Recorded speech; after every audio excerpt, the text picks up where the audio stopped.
Welcome to the Behind the Bits podcast. Your host, Scott Curtis, wants to learn everything he can about stand-up comedy and take you along for the ride. Scott and his guests talk serious about comedy in every episode. Behind the Bits will uncover knowledge from different perspectives on subjects such as writing and performing stand-up comedy, as well as booking shows and the comedy life. If you're thinking about becoming a stand-up comic, already in the comic game, or a comedy nerd, Behind the Bits is the show for you. Now, let's get Behind the Bits.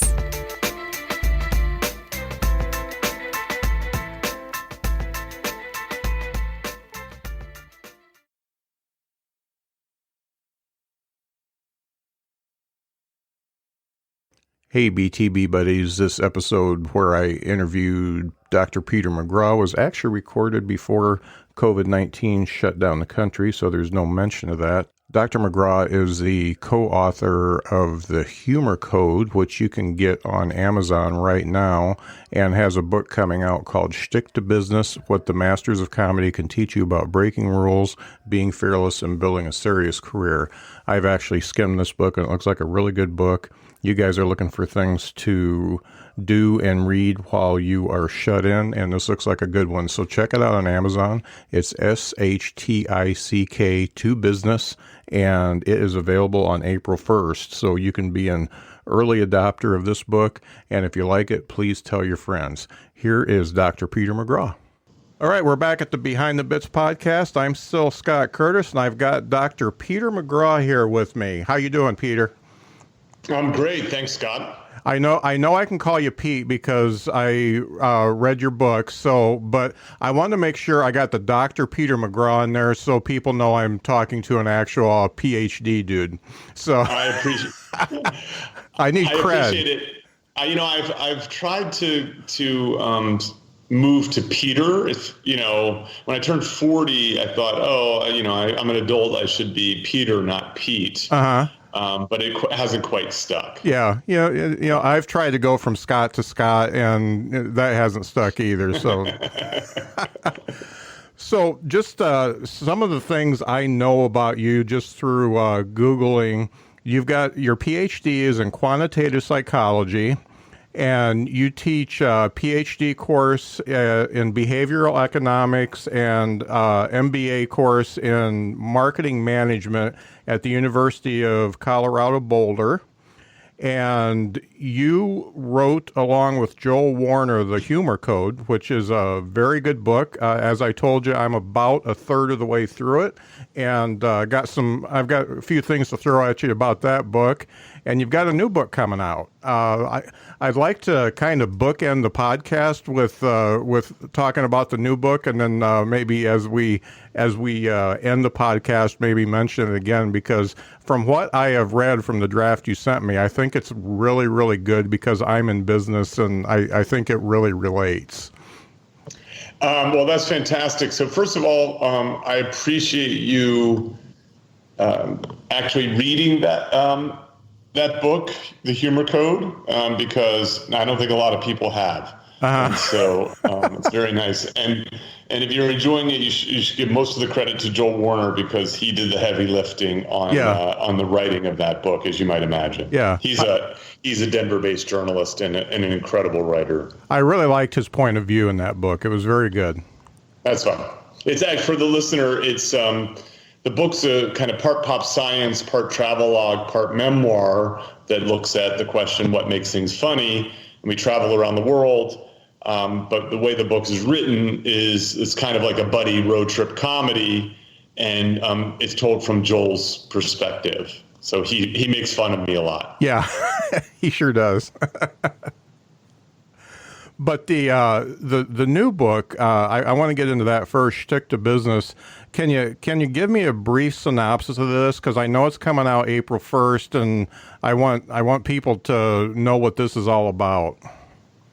Yeah, so the book's it'll be available on Amazon April 1st. You can go to petermcgraw.org for some other information, including I'm going to be offering a free workbook to work through some of the lessons in there. Mm-hmm. But the idea behind the book is it's a little different than what you might expect. So it's not a book about being funny. It's a book about thinking funny, that is, thinking differently. Mm-hmm. And in it, I kind of pull back the curtain and take a look at the craft of comedy, and do profiles and look at cases of the world's funniest people and how they have these very interesting practices and perspectives that help them do an incredibly difficult task, which is create laughs on command. And then I translate those practices and perspectives into lessons for people like you, people who are entrepreneurial, people who want to try to get ahead in business, people who are trying to improve their careers. And so I like to say it's serious business lessons from the world's funniest people. Uh-huh. Well, that's great. I talk about my podcast as serious talk about comedy, so it fits well. Great minds think alike. Yeah, no doubt. No doubt. As you did the research for this book, obviously you were looking at different comics who, I guess the words that I always hear is stay in your lane. And most of these comics, the way they broke through and got successful was by not staying in their lane. And yes. Can you speak to that a little bit? Because I think that's really important. Yeah. So if you think about it, so I have this saying, I teach an MBA course in marketing management. I teach a PhD course in behavioral economics. And I say to my MBA students in particular, I start my class, I say, business is hard, business is hard, business is hard. We have a tendency to think it's easy because we always see the successes and we don't see the 90, 95, 99% of companies and entrepreneurial ventures that fail. Mm-hmm. And what is also hard is comedy is hard. Right. It's cutthroat, it's difficult. And in many ways, it's actually even more difficult than business, right? So Starbucks can sell you the same pumpkin spice latte every October, and you never get sick of it. But Bill Burr can't tell you the same joke 2 specials in a row. Right. And so what comics are doing is they're living in a world where there's lots of competition for those jobs, and they're in such a state of creative focus because they need to pursue novelty unlike any other business, that they, the smart ones, the good ones, the successful ones, do 2 things. They learn to see the world differently because they need to see the world differently in order to make those creative bursts of joy, right, that come as a result of jokes. Then they also need to break rules in order to make their way and to be different and to be successful. And so there's a certain amount of kind of misbehavior that happens in comedy. Like if you play things nice, if you play by the rules, if you try to be like everyone else, you're not getting anywhere. Right. And my argument is that too much of business, as you say, stay in your lane. I talk about what I call the status quo bias. Uh-huh. Well, this is the way we do it. This is the way it's always been done. Well, if everybody thinks like that, now you end up having products and marketing communications that just all seem the same. Right. And so can you think about creating products and marketing communications that are more like jokes, that is, that stand out from the rest? Mm-hmm. When I think of how comic things, because I'm like half a comic, I understand that you're always thinking on your feet and you're always trying to stand out. You're trying to be the one that people remember. I mean, if you're in a showcase and there's 10 or 12 of you or whatever, then you want to be the one that they remember. And I guess it doesn't necessarily have to be like, it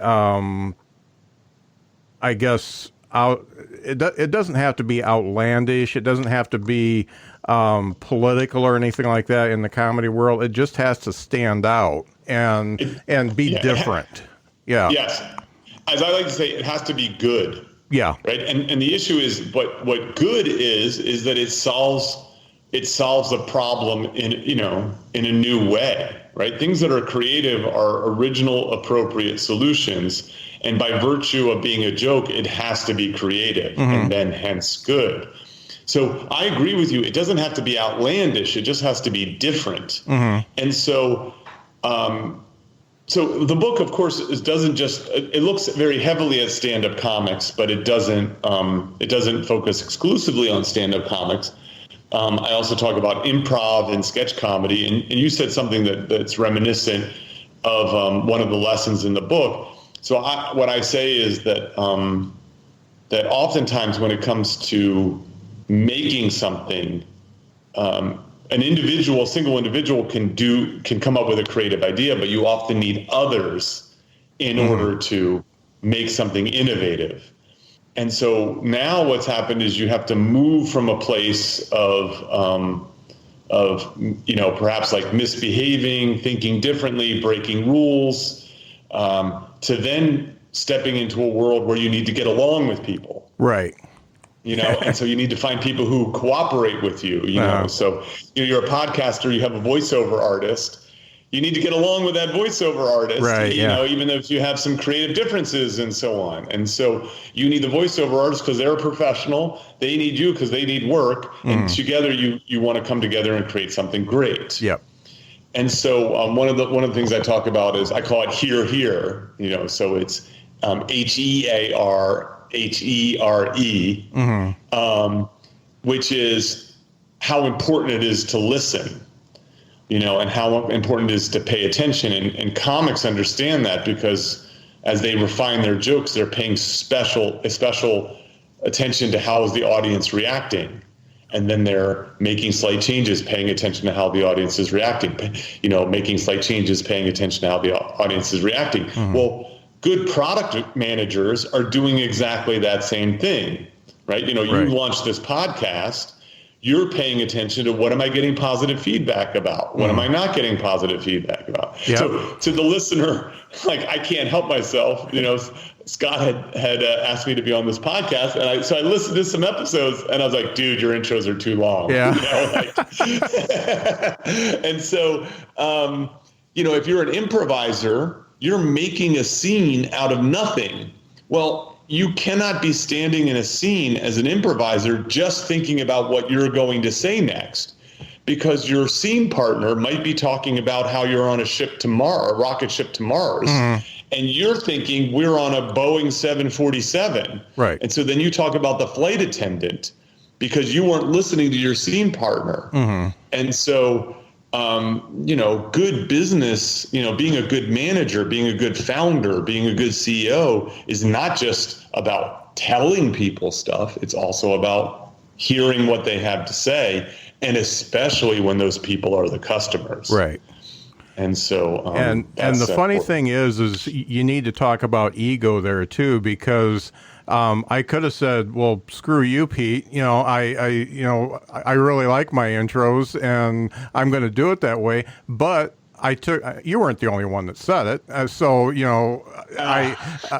got a couple feedbacks that way. And guess what? My ego's not so strong that I'm not going to change it. So, I made the changes. Indeed. Look, I would say this. If you want to make art, then you can ignore what the audience says. Yeah. But if you want to make entertainment, right? So if you want people to pay attention, then they get a say in it, And so I like to say that vaudeville was the first lean startup. Yep. And so it's like the world of business has been slow to this idea. Right. But the idea of putting out a minimum viable product, something that you are nearly embarrassed by, has been happening for years. It just feels like it started in Silicon Valley 10, 15 years ago. Right. Yeah, I did have an epiphany while I was reading your book. I've always maintained that artists, and I'll go into musicians and comics, that they don't really change history so much. They are chronicles of history. And you go back to the 60s and all the flower power and stuff like that. The Mamas and the Papas and Steppenwolf and Led Zeppelin, they didn't really change anything. They made good music that was showing what was going on at the time. But in your book, you totally turn that on its heel, and then you go back to like Lenny Bruce. You know, he was pushing the envelope, but he was talking about what was actually going on in the world at that time. I don't think he made any major changes. He was just chronicling. But then you've got a part of the book that totally turned that on its head when you talked about Hannibal Buress's his Cosby thing, because that actually changed history. Can you go into that just a little bit? Yeah, so this is something that goes all the way back to our travels in the humor code. You know, a lot of people, especially comics, like to think that comedy can change the world. And this guy, I forget his first name. His last name is Davies, who we met with, puts forth, he talks about comedy either as a thermostat or as a thermometer. And so the idea that comedy can change the world is thinking about comedy as a thermostat. You can turn the heat up, you can turn the heat down in a room, so to speak. That is, you can change the way people think about the world. And I think that comics aspire to do that. I also think that that's rather rare. I share your opinion. I think that that's rather rare. Yeah. What is happening most of the time is that comedy is serving as a thermometer. That is, that it's taking the temperature of the room. And so, you know, when people are, you know, when comics move from making fun of homosexuals to making fun of homophobes, you could say that they're changing the world, but I think most of it is they're just tuning in that the world has changed their opinion about sexual orientation. Exactly.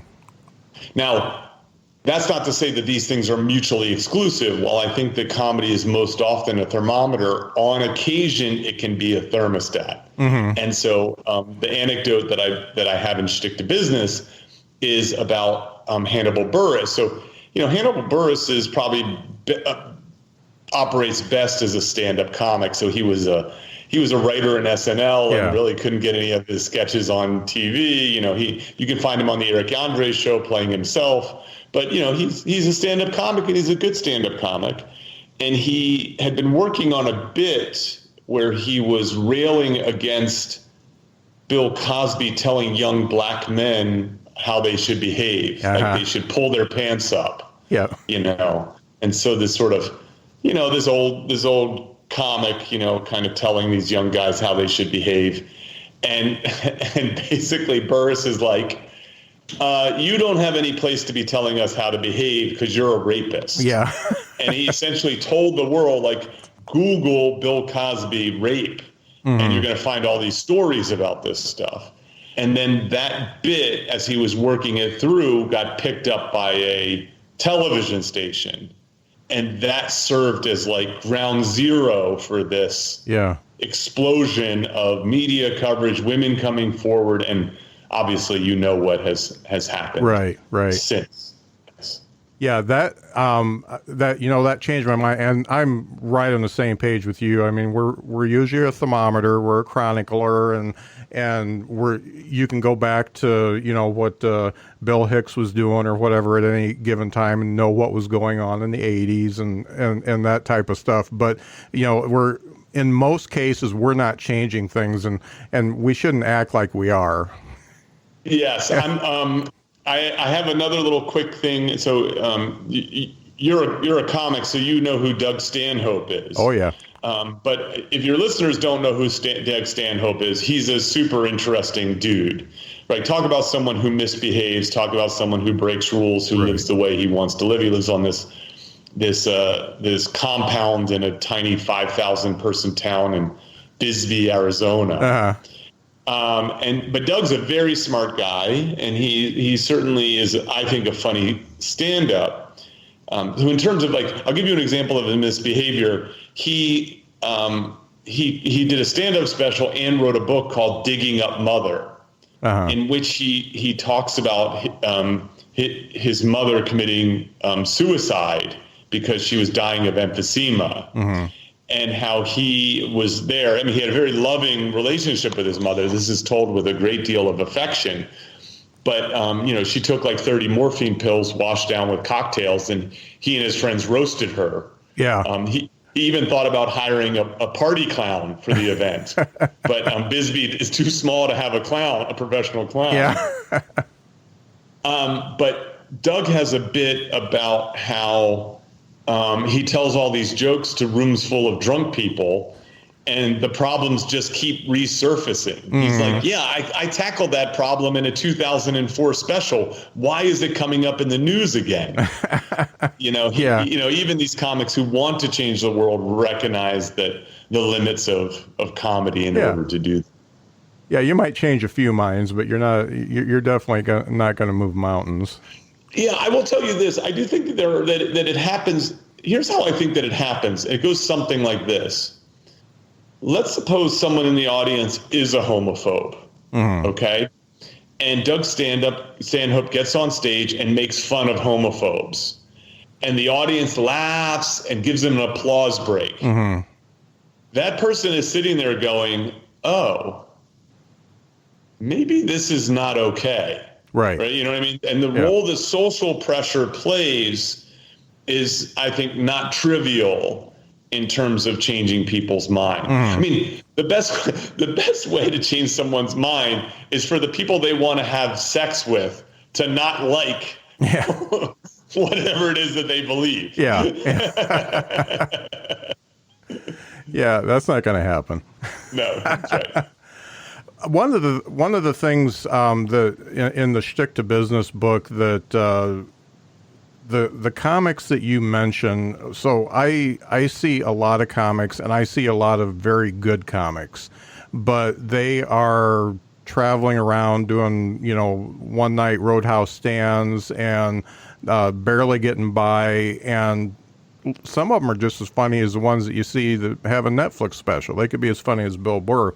Have you found some common denominators between comics who are good and comics who are good and then get successful? Yeah. Okay. So first of all, to be good at comedy and also to be good at business, it really helps to be smart. Yeah. Right. Like, so it just helps to have horsepower. And in part because intelligence is correlated with creative ability, for example. And so it helps to be smart. Now, you're born with some level of intelligence, but fortunately you can add on to that by working at it. That is, like, reading and being knowledgeable about the world and learning and so on. And one of the things that seems very clear is that the world's most successful comics and the world's most successful people in business, they're voracious consumers of ideas. Right. And so that is that they pay attention to the world. And then, this is an aside, this is not in the book, but, what happens, I don't think a lot of people realize this, is that there's compounding effects of knowledge, right? So reading 1,000 books is not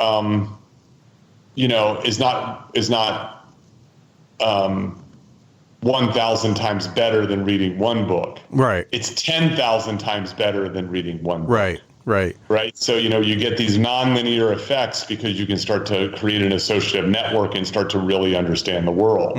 Where then like for example, because you know so much about music and you know so much about comedy, you can then start to put together things about music and comedy that you wouldn't have otherwise, right? And get these multiplier effects. Now, the difference, though, between the people who are funny and the people who are successful, or the people who are smart in business and the people who are successful, besides some of the obvious, is sometimes it's just luck. Sometimes you're too early, sometimes you're too late, is that these people are professionals. Yeah. Right. That is that they approach this, and in chapter 6, I call it work hard or hardly work. They have this craftsperson approach to making things amazing. And it goes something like this. You identify what are the most important tasks to do. Right. So maybe if you're a startup, it's about the code that you're writing for this this new program, platform, app, whatever it might be. If you're a comic, it's obviously writing jokes and testing those jokes. Once you know where most of your reward comes from, then what you have to do is protect your time to allow you to do those things. Right. So, you know, I'm never going to do a podcast during my writing time. You know, I mean, you know, podcasts are important for me in terms of getting the message out, but the writing is the most important thing. And so then you protect that time, you make that time sacred. Next, what you do is you work on this ideally daily. You know, so this becomes a daily practice. So you're not jamming 14 hours of programming into one day a week or 14 hours of joke writing into one day a week. You're doing 2 hours of programming intensely 7 days a week. Right. Or 2 hours of joke writing 7 days a week. And then one of the cool things, and I don't think people often get this message, is that at some point you release yourself from this task and you let yourself, do some of the other less important tasks that you need to pay bills or whatever it is. And then some of it is you do things that make you a better person. You know, spend time with your partner, see friends, get exercise, go for a walk, take a hike, take a nap, you know what I mean? Eat a good, delicious meal, the kinds of things that you need to enjoy yourself. And so I call it, you know, so you protect, you grind, and you release. And so, you know, when you look at it, what are comics doing is they are, they're working during the day to write their material, and they're going to open mics at night testing it, but they're also having downtime in between. Right. And so Charles Schultz, for example, 5 days a week, you know, would get up in the morning, you know, feed his kids breakfast, take them to school, and then from, you know, 8:30 to 4:30 p.m., he wrote Peanuts cartoons. He wrote thousands upon thousands by himself because Monday through Friday he protected that time. He was a grinder. But then when the kids came home, he became a dad again. You know, and so on. And I think that a lot of anything that's sort of worth doing in a professional sense, you can approach it with that same craftsperson-like mentality. Right. I think it's also important to constantly evaluate how you're spending your time so that you are able to carve out that time. A personal experience, you know, I've got this phone and I had a bunch of games on the phone, and I played those games, and I looked at it and I said, no, I can't do that anymore. I've got stuff to do. And, you know, I just deleted them and moved on. Good for you. I'm happy to hear that. So I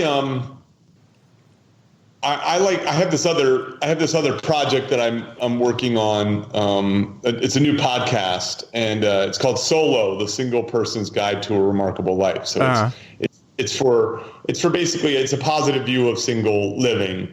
And one of the principles that I put forward is to try to create more than you consume.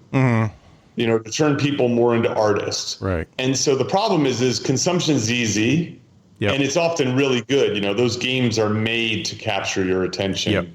And television and film and music has never been better in terms of getting you to just keep tuning in.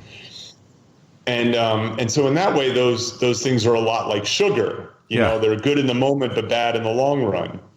And what I want people to do is to create more. That's more like exercise. You know, I want them to write and paint and make music and write jokes and build businesses and so on. And so in order to do that, you have to, what you're doing when you deleted your game apps off of your phone is you're protecting your time. Right. You know, and I will often, so for example, when I was editing Shtick to Business, I would print out a paper copy of the book. I would go to a local coffee shop. I would leave my computer and my phone in my apartment. And I would bring my wallet, keys, a blue pen, and a stack of hundreds of pages. Right. and I would just sit there and read. If your business earns millions or tens of millions in revenue, stop what you're doing and take a listen. Because NetSuite by Oracle has just rolled out the best offer we've ever seen. NetSuite gives you the visibility and control you need to make better decisions faster. And for the first time in NetSuite's 22 years as the #1 cloud financial system, you can defer payments of a full NetSuite implementation for 6 months. That's no payment and no interest for 6 months. And you can take advantage of this special financing offer today. NetSuite is #1 because they give your business everything you need, in real time, all in one place.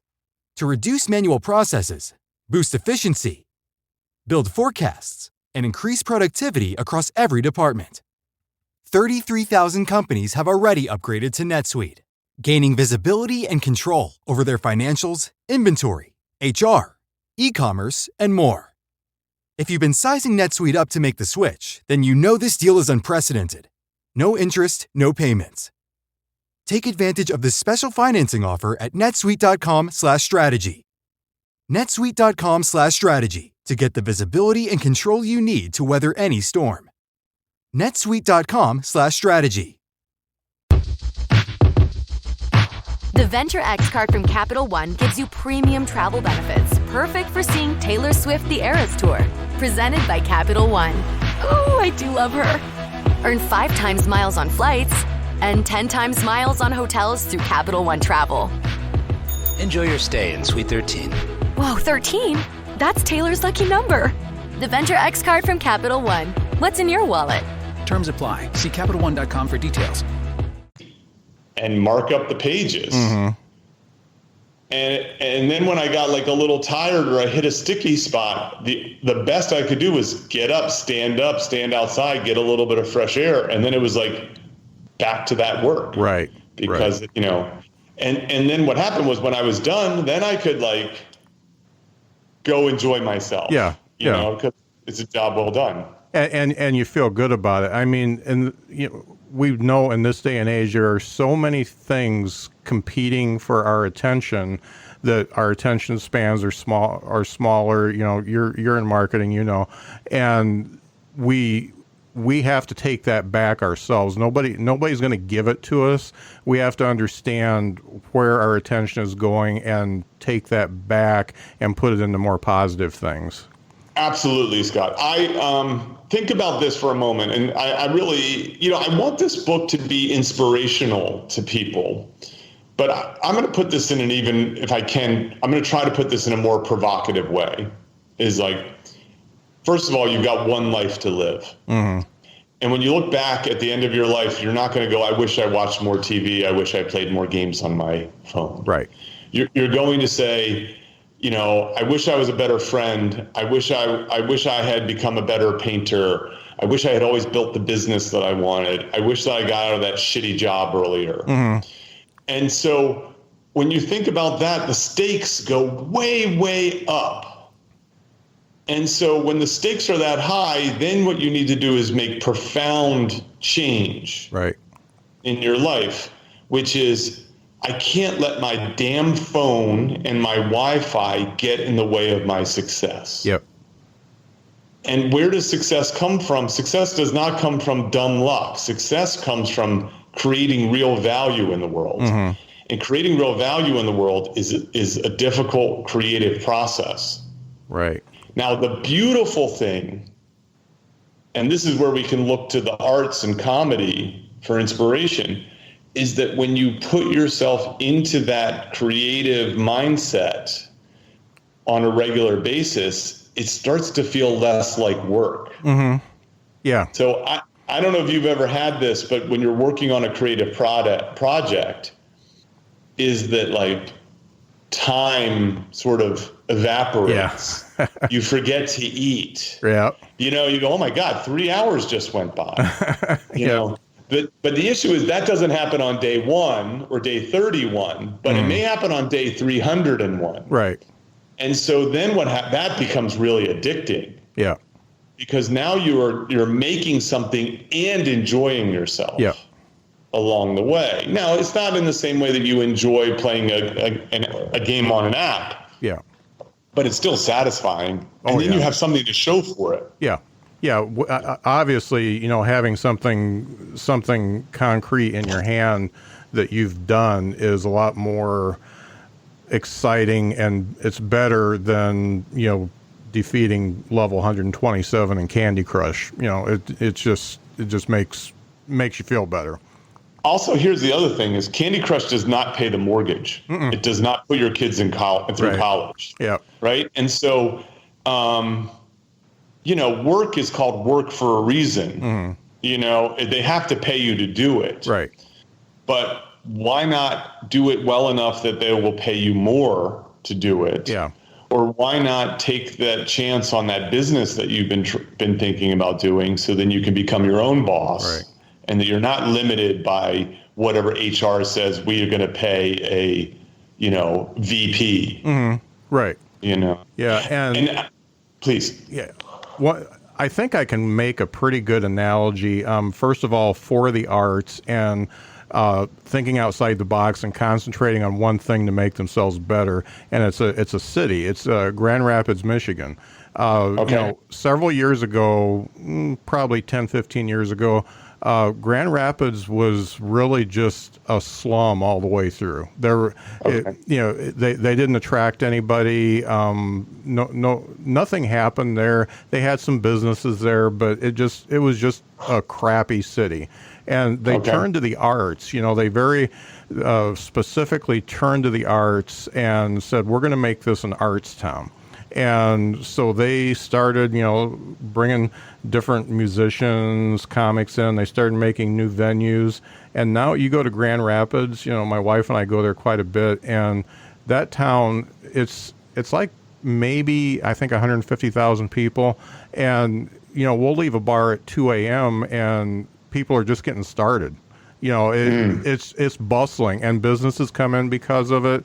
And it's amazing what the arts did, and it's amazing what they did what happened when they decided they wanted to change things.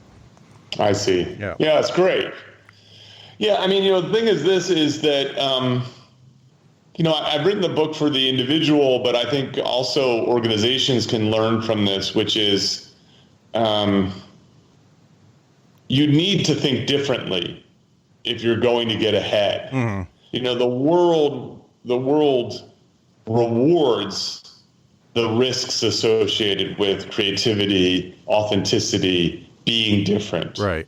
We don't need another competitor to Coca-Cola. Right. Yeah. Right. You know what I mean? Like, if something's already being done a certain way, don't, by your competitors, don't mimic it, right? Mm-hmm. If you want to give people a reason to move and live and stay in Grand Rapids, Michigan, you can't do the same thing that the next town is doing, because you don't have a reason to it, right? Yep. So yeah, if you're like, we're going to make this a vibrant cultural place for a smaller city, right? What's the knock against smaller cities, which is they're nice places to live, but they're not very you always think, I got to go to Chicago for culture. Right. And if you can give people culture in the town that they live in, then you attract people who want culture. And guess what? You know what? People who want culture are the kinds of people you want in your community. Yep. Very true. And so now you have better dentists who live in your community, and you have better insurance agents who live in your community, and better, right? And then it starts to build on itself. Yeah. It's a neat example. It's a really neat example. I wish the town next to me would do that, because we're a town of about, Mishawaka is very small, but South Bend's about 100,000, and they could do a lot better, and maybe someday they will. But I think that's it's very provocative to think that to take the comedy way of thinking and put it into business. And I can't wait to get through that book, because I'm in business, and I'm in a situation where we got a lot of silos, and the stay in your lane thing always comes up, and I'm like, I've been around here 14 years. I'm not going to stay in my lane. I'm going to come into your silo and tell you this is how you're affecting our client base. But I'm only one, and it's really neat to be able to associate that with something I'm so passionate about, which is, obviously stand-up comedy. That's great. Yeah, I mean, I hope it's helpful. You know what I mean? Like I have found that writing the book has even changed my perspective. Mm-hmm. So many of these things I was already doing because I was sort of, either pulling them from my own kind of behavioral economics background or seeing these kind of lessons help comics succeed in this very competitive world. But even having sort of done this, like I'm writing the book and then I start doing the things that I'm saying in the book, and it helps me, become a better professional. Right. And for example, I'll give you another quick example of this personally. So one of the kind of cheat codes in comedy is to be authentic. Yeah. Right. And so the idea is that if you try to be something you're not, first of all, audiences are really good at picking that up. Yep. And then the other thing is, like, when you are authentic to yourself, about yourself, that's often new and novel and titillating to an audience, right? Like, people really like that. Yeah. I tell an anecdote about Hannah Gatsby. So Hannah Gatsby is a comedian. She had a very popular, and some people would say groundbreaking, Netflix special in which she talks about fearing that she has to give up comedy. And so for the first half of the Netflix special, she tells jokes. The second half, she forgoes the jokes in order to talk about her struggles, especially as a lesbian, and how it doesn't feel good to her for her to self-deprecate in order to make comedy. Well, she closes that Netflix special to a standing ovation. And Hannah's never worked more in her life, right? Like, she just took, this sort of step out of the stream approach that I like to say, and has kind of recreated her career. Well, what I have found with this new side hustle, this project on single living, I've had to kind of reveal the thing that was sort of private about my life.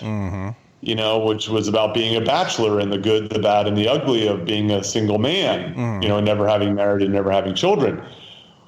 I could tell you, Scott, I've never received as many emails, text messages, phone calls, social media messages from people saying, "Oh my God, I love this." Like, you know what I mean? Wow, you're a much better podcaster in that podcast than your I'm Not Joking podcast. Yeah. And so that idea of authenticity, you could take even further and say, well, maybe if I'm thinking about starting my own entrepreneurial venture, maybe the best place to start is just with the thing that it matters to me. The thing that I think is going to be the perfect solution for me. And then what might happen in a world of 8 billion people, maybe there's enough people out there who share that problem and that perspective. But because you did it for you, it's likely to be unique, right? It's likely to be authentic. And I think that's there's a good lesson in there where a lot of comics' jokes start with something that they find funny. And then they turn it into something that not everyone else, excuse me, their audience finds funny. Right. Yeah. And, it's funny. I did a podcast before this one. It was a local podcast, and I put almost 5 years into it, and it was pretty popular. And when I stopped doing it, a lot of people said, "Hey, what are you doing? Don't stop." I didn't have any passion for it anymore. I was doing the stand-up, and I wanted to take this journey where I talk to everybody about stand-up comedy and what it's all about, and make a little chronicle for them, make a book of information that they can go to anytime and listen to it and get a little bit of a nugget of information that they can take and be better. And let me tell you, I'm putting a heck of a lot more effort into this one than I did the last one. That's great. And also, sometimes you have to, so comics will, one of the things that I talk about in the book, in the Step Out of the Stream chapter, is that comics will often embrace constraints in a way that that the average person laments constraints. Mm-hmm. So it goes a little like this, right? Like there's something that says, how do I say this right? Oh, you can't do that, right? Like, so comics who decide to work clean are creating a constraint. And because they don't rely on F-bombs for cheap laughs, it forces them to work that much harder on coming up with good material. Well, one of the natural constraints is, I'm Chris Rock. I do a Netflix special. Well, I can't go out on the road and tell those jokes again because my audience already knows those jokes. Yep. It forces me to then start over again. Well, you have a podcast. The podcast is good, but you want to make a great podcast. Right. Maybe you need to shutter the good podcast and start over in order to make something great. It's very hard for people to kill their darlings. Yeah. They care about sunk costs, and so on. And so, this goes against people's instincts, which is sometimes you have to say no to things in order to make room and space for things to create. That's an important point, learning how to say no, because I'm always a yes man, and it gets me into trouble and makes me lose sleep. That's and it takes away from the things that I actually care about too. Indeed, that's the thing is, like, we have a finite amount of time and energy. Right. And so, as I was saying earlier, what is the most rewarding ways to spend that time? And because you get one life. Yeah. And because what I want people to do is I want them, if they want to climb the corporate ladder, I want to help them climb the corporate ladder. If they want to start a new business, I want them to start a new business. If they're going to get out of a shitty job, I want to help them get out of a shitty job. Yeah. I just think it's fun that we can look to these kind of misfits, these people who wear cargo pants to work, as inspiration and for ideas in order to do that. Right. Because one thing about those folks, most of them live life the way they want to live their lives. Yep. And I find that really inspirational. Yep. And you have to respect it, even if you don't like it. And I know we're coming up against, you're promoting this book like crazy. We're coming up against time. I got a couple things I want to mention. Sure. First of all, I know you're taking a break from doing new episodes of the I'm Not Joking podcast, but I do want to direct everybody who's listening to listen to the Todd Glass episode, because the guy is nuts. But when he talks about venues, most of the thing is about venues and how to do a perfect venue and all that. It is absolutely gold. I think, I've listened to a few years, and that's a podcast that stands out. And I actually listened to it twice because I wanted to get all the information I could from it. And, I've always loved Todd Glass, and that episode was fantastic. That's great to hear. So one thing, the good news is that I'm basically, I've been a little slow on my I'm Not Joking ones, but I'm launching a podcast every day for 10 days right around the book launch. Uh-huh. And I've got some very fun guests, including I got Anthony Jeselnik for one of those podcasts. I think on the April 3rd day. Were there a lot of long pauses during that interview? No, it was great. It was fun because I'm actually a fan, and so I found myself being mildly nervous, which doesn't normally happen in a podcast from me. But he was really quite gracious, and he's such a smart guy. Todd, first of all, I will tell you this. Todd is just a lovely man, so he has, when he's on stage or when he's on a podcast, he's amplified. Yep. So when the lights aren't on, he's a much more normal kind of personality, but he can get rather agitated and amplified. And I really enjoyed that podcast too. Enough so that, so in it, we talk about how do you engineer the perfect comedy space? So how do you create a context? And in Stick to Business, I use those ideas to talk about how do you create a space for yourself at work or otherwise that will allow you to be maximally productive. And so, I think it's a nice reminder, whether you're creating a retail environment or you're planning an office, that your space needs to maximize whatever it is that you need to maximize. Right. So, my joke is, you need to hire someone new. Okay, let's sit around a rectangular table under fluorescent lights and discuss it. Oh, we need a new feature for this product. Let's sit around a rectangular table under fluorescent lights and discuss it. Yeah. We need a new brand. Well, let's sit around a rectangular table under fluorescent lights and discuss it. Well, that cannot be the best way to do all three of those things. Nope. And so then what is it that you need? And I tell a story about one of my friends and colleagues, this guy, Ethan Decker. He has crowned himself the master of energy. And so when there's a meeting, he is engineering the space, like opening the blinds to let natural light in. And he's making sure the temperature in the room is right. And he's putting out dark chocolate and he has, you know what I mean? Like, he's during breaks playing music so people can have side conversations, and you know what I mean? Like, right. And all of that is exactly the same kind of, it's not the same way that you create comedy, but it's around the same principle, which is we have a goal and let's make a context that maximizes that goal. Yeah, that makes a lot of sense. I mean, I do my best thinking in shitty bars. So, that's just the way it is. Yeah, is it Hemingway who talked about a quiet, clean place? Yeah, I think so. Yeah. He has an essay where he talks about how everybody needs a quiet, clean place or something like that, and how a bar can be that place for someone. Yeah, it means different things to different people. Some people want to be out in the sun. I like a dark bar. And good for you. Yeah. And one last thing I want to talk about, and this is mostly for me, hopefully other comics have experienced this. So I'm 55 years old, and so I'm right in that boomer category. And my age group hangs on nostalgia like you wouldn't believe.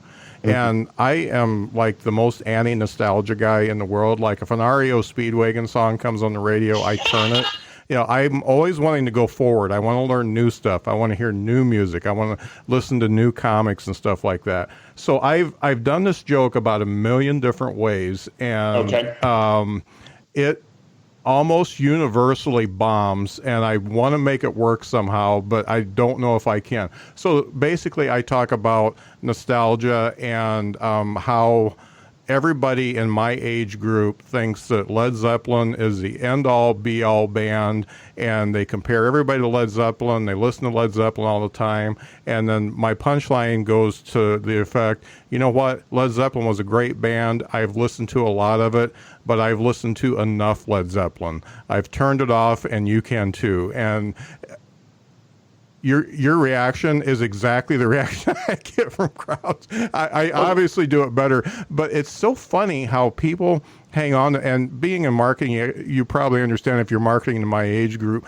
that people hang on to that nostalgia so much, and it keeps them from moving forward in their life and making good changes. And I just, and that's the reason why I wrote the joke in the first place, so people could maybe say, hey, maybe I am hanging on to that too much, and, I should burn my REO Speedwagon T-shirts and all that kind of stuff. But, how does nostalgia play into, marketing, comedy, business, all that? All right. So that's interesting. So first of all, I think it's funny that you're trying to create a thermostat joke. Uh-huh. All right, versus a thermometer joke. Yeah. I actually don't dislike your premise for this idea. So I like the idea of taking something that everybody thinks is good and then pointing out how it's bad, or taking something that people think is bad and pointing out how it's good. Right. So that's the classic. And I write about this in Stick to Business. That's the reversal. You know, everybody says go, you say stop. Everybody says stop, you say go. Yeah. And there's a chance for some comedy in that. Now, of course, the thing is, that just because you're doing a reversal doesn't mean that it's going to be funny. Right. That's where the creativity and artistry comes in. And so I think, first of all, that I think that nostalgia, is a little bit of a double-edged sword. Yeah. Right. So I think it's nice to be wistful about the past. Right. It helps us feel more comfortable with our pasts. The problem, of course, is that you can never get back to the past. Right. Like the future is more important than the past to our livelihoods, to our health, to our well-being. The other thing is that the past, and I feel comfortable in saying this, the past is never as good as we remember it. Yeah. And the reason is that the passing of time helps to dampen all the negative things. Like I like to say the 80s sucked. Like, let's stop romanticizing the 80s. The economy was trash. Yeah. The fashion was bad. And we do remember the good songs. But part of the reason why we think 80s music is so good is because we never hear the bad songs. Yeah. Right? You know what I mean? Like, right? So even Led Zeppelin has bad songs. Oh, yeah. But we only hear the good ones, right? Because they're the ones who stand the test of time. Yeah. So on one hand, I do think that nostalgia is an opportunity because, again, it helps us feel good and helps us feel good about the past. But I think that it gets in the way of progress, in that sense, which is like you could spend the rest of your life listening to Led Zeppelin and that music is quite fine. It's quite good. But you're missing out on opportunities for a lot of other good music, even music that was influenced by Led Zeppelin, right? Like, you know what I mean? Like, so there's some chance that innovation has happened. And that some things that are new and novel are valuable. Now, what I can't do is tell you how to make that joke work, but I would tell you that you shouldn't give up on that joke yet. I think that the premise is right, but there's probably a different approach that feels less threatening. So, for example, like, I'm just spitballing here. This is what comics do all the time, right? Which is like, oh, well, maybe there's another way to show how you give up other things about the 60s and 70s, right? You're not wearing bell bottoms anymore. Yeah. You know what I mean, right? Like, you now shave your bush and you didn't do that back then, right? Like, there might be a way to get a lot of laugh lines around the idea, and you never have to tell people you should stop listening to Led Zeppelin. Right. Rather, you could point out, how peculiar it is that you still listen to Led Zeppelin and you do almost nothing else. Yeah. that used to be done in the 60s. Right. Yeah. Right? Like, I don't know. It's just an idea, right? Yeah. Like, you don't drive those cars. Those cars are death traps. Yeah. You know what I mean? You don't put leaded gasoline in your car anymore. That's terrible for your environment. Yeah. You know what I mean? Like, so I would say, like, keep fussing with it. Yeah. Because, again, I think that there's a kernel there that there's and by the way, no one will ever be as motivated to tell that joke well as you. Yeah. I definitely own it. And I think you're right. I think that's always been a single punchline joke. And I think if I put multiple tags in there, it, first of all, will soften the blow and also get them to where they're not as threatened. And it'll work with all ages of audience. Young people usually get it. But when I do it in front of people my age, which is usually who I'm playing to, it just doesn't work. Yeah, I wonder if there's, I don't know. I'm not a comedian. I spend a lot of time with comics and I study their process, but I don't have if I ended up becoming a comic, I'd have to become kind of a grinder. You know what I mean? Like, where I just need to work, because I don't always have the best instincts when it comes to writing material. Right. Well, Peter, we've talked for a while here, and it's been wonderful talking. I want to make sure that our audience understands what you are doing. Okay, first of all, we got the Humor Code, which is available now. Yes. I like the book. You should read it, and you should also get the audiobook, because that's how I'm going through it. So, Fun. Yeah, it's a fun. As a quick aside, the voiceover artist who does the Humor Code's audiobook is in the movie Caddyshack. Oh, He's one of the kids who basically there's a classic scene with Bill Murray telling a story about playing golf with the Dalai Lama, and he's sort of holding a pitchfork and kind of has this kid cornered. That kid grew up to become a voiceover actor. Cool. This guy Peter. Yeah. That's the guy. It's a funny little thing. That's really cool. And then, April 1st, Shtick to Business comes out. Can we pre-order that on Amazon now? It will be up shortly. I don't know when this podcast is going to come out, but by the time it comes out, it'd probably be ordered. But I asked people to buy it on April 1st if they could. Okay, excellent. And please rate reviews. I'm happy to, if you like it, please leave a review. That matters. Well, I'm gonna make the purchase, and I'm gonna leave a review, so that's great. And also, make sure you subscribe to the I'm Not Joking podcast. As Peter said, he's got some a bunch of episodes coming up, including Anthony Jeselnik, and I'm going to be glued to my car speakers when I listen to that one. It's a good one. Yeah. I really appreciate you being on the podcast, Peter, and I wish you the best. I've been inspired by what you've written, and I think you're doing great stuff. I really appreciate it. I wish you the best, and I'm thrilled that you're doing this podcast, something that you feel energized and excited about. Right. Well, thanks a lot. Cheers. Appreciate it. With Progressive's Home Quote Explorer, you can check if you're paying too much for home insurance, because giving you options is the right thing to do. Oh yeah, like bringing brownies to a dinner party. But I never bring brownies with nuts, because not everyone likes nuts, so they wouldn't eat those brownies. And even people who do like nuts will still eat brownies without them. Why? Because they're brownies. But still, it's the right thing to do. So compare rates with Progressive's Home Quote Explorer. Progressive Casualty Insurance Company, affiliates, and third-party insurers. Comparison rates not available in all states or situations. Prices vary based on how you buy.